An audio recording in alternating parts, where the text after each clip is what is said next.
Oh, that's Triple digits in perfect. 7 days. Perfect time to head out to, I don't know, the garden maybe? You betcha. In fact, we're right out in the garden. Let's talk about our apples. We got a little apple orchard up in Payson, Arizona.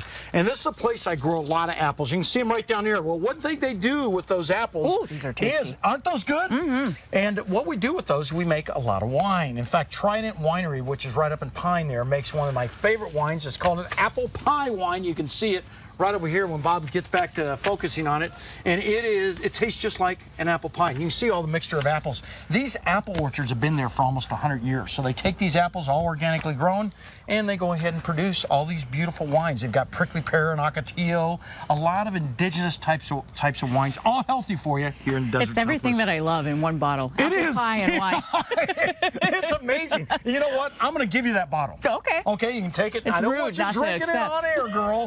But of course, when you get home, you can go ahead and savor it on your back patio while you're doing your gardening. We're talking about gardening right now. I want to show you some of the vegetables I actually grow from seed. And you can see them right here, Lena. Mm-hmm. These are all vegetables that do very well from seed. And here's one of my favorites called broccoli rab or rapini. And you just literally have to just spread the seed out on the soil. It is delicious and it's outstanding, easy to grow if you got kids around. And it's something you can use on almost any type of salad or soup or just as a side dish. Spinach works, of course, arugula right there. You can see some more pak choi or bok choy, and then of course Swiss chard. All those work real well, and you basically just need to spread the seeds on just a little bit of enriched soil. In fact, Bobby, go on over to our raised beds over there. This is how we grow a lot of our different types of gardens out here in the desert Southwest. 4 foot wide, about 12 foot long, and they work out fantastic. You can see how good our soil's gotten. And one reason is because, in fact, we use that Humate or plant maximizer on top of the soil, and then we mix it in along with a lot of compost. Something else, well, Bob, going over to our overseeded lawn over here, you can see it's already coming up. We just put this down last week, believe it or not. Really? And it has already come up. Now, we do ours a little bit sooner than most of the people because of the fact it's in a lot of shade. Bob going up to all our shade up there, but this is more of a shade garden than a full sun garden.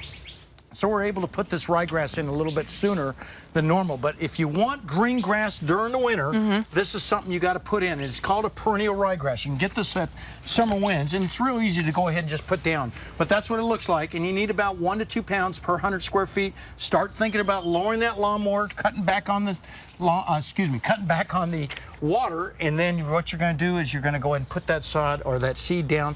You need seed to soil contact to get real good germination. Some other things, lots of different types of flowers. There's some alyssum here, petunias. You want about 50% flowers and 50% vegetables when you're growing here in the garden, but it really works out well to start getting those gardens in right now. In fact, this is a perfect time. It's good weather for it, too. Oh, it's perfect weather. I cannot believe how good this weather is right now. And you want to go ahead and make sure, we talked about it before, get that fertilization done right now. If you haven't done it already, get out there, use something like an Extreme Granule or something like that, or even that Plant Maximizer, and get it on right now, because that root uptake during the winter is real important on a lot of our different types of trees, especially during the winter time.